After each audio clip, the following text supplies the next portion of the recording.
પંચમહાલથી સમાચાર આવી રહ્યા છે। હાલુનગરમાં રામદેવજી મહારાજનો 13મો પાટોત્સવ ઉજવાયો।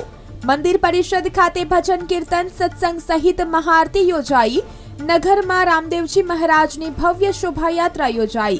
તો રામદેવ યુવક મંડળ તેમજ સમસ્ત મારવાડી સમાજ દ્વારા 13મો પાટોત્સવ ઉજવાયો।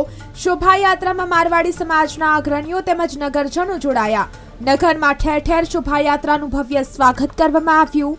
શોભાયાત્રામાં પાલિકાના પૂર્વ પ્રમુખ શીતલભાઈ પટેલ સહિત રાજકીય અગ્રણીઓ જોડાયા। શોભાયાત્રા બાદ મંદિર પરિષદ ખાતે મહાપ્રસાદી યોજાશે। તો હાલોનગરમાં રામદેવજી મહારાજનો 13મો પાટોત્સવ ઉજવવામાં આવ્યો।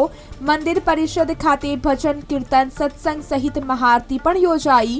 નગરમાં રામદેવજી મહારાજની ભવ્ય શોભાયાત્રા યોજાઈ। રામદેવ યુવક મંડળ તેમજ સમસ્ત મારવાડી સમાજ દ્વારા 13મો પાટોત્સવ ઉજવાયો। શોભાયાત્રામાં મારવાડી સમાજના અગ્રણીઓ તેમજ નગરજનો જોડાયા।